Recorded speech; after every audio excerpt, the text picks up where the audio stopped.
Artikel Kristen dengan judul Baptiso bukan rantiso. Kata baptiso itu artinya masuk ke dalam atau dicelupkan.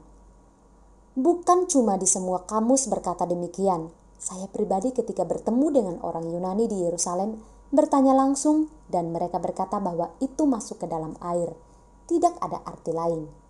Itulah sebabnya sekalipun gereja ortodoks Yunani membaptis bayi, kesalahan, namun mereka tetap melakukannya dengan memasukkannya ke dalam air.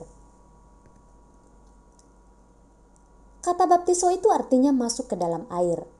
Kalau cuma diperciki air itu kata Yunaninya ialah rantiso.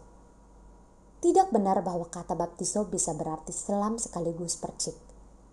Di dunia tidak ada bahasa yang satu kata bisa punya dua arti yaitu celup dan percik. Apalagi bahasa Yunani yang adalah bahasa paling tepat di dunia. Dan di semua tempat kata baptis selalu diikuti dengan kata Yunani in atau ke dalam. Ego men baptiso humas en hudati eis metanoian ho de hopisomou erxomenos.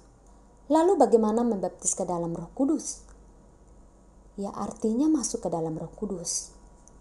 Maka itu sesudah seseorang diselamatkan, ia disebut berada di dalam Yesus, artinya ia masuk ke dalam Yesus atau ke dalam Roh Kudus dan diliputi Roh Kudus sehingga ia berada di dalam Roh Kudus dan Roh Kudus di dalam dia. Bagaimana dengan dibaptis ke dalam api? Perhatikan, Yesus Kristus dikatakan adalah satu-satunya pribadi yang berwenang membaptis orang ke dalam Roh Kudus atau ke dalam api.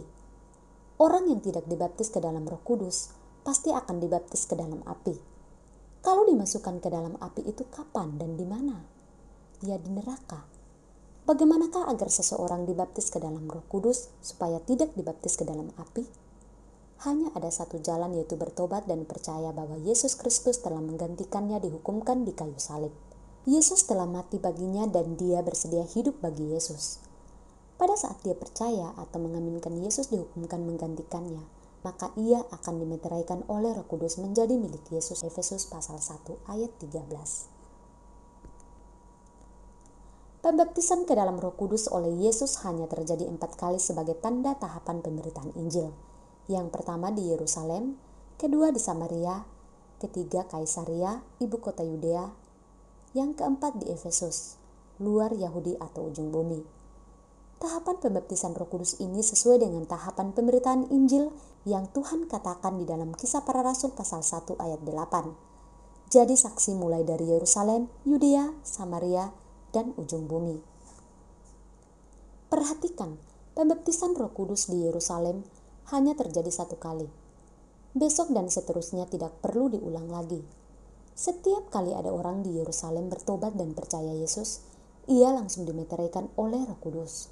Tetapi di Samaria belum, sehingga Petrus dan Yohanes pergi dan terjadi pembaptisan Roh Kudus dan seterusnya di Samaria berlaku seperti di Yerusalem.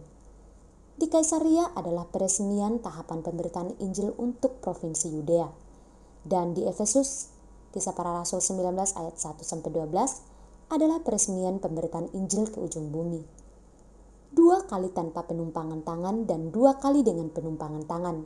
1 kali melalui penumpangan tangan Rasul Petrus, Rasul untuk bangsa Yahudi, dan 1 kali oleh Rasul Paulus, Rasul untuk bangsa non-Yahudi.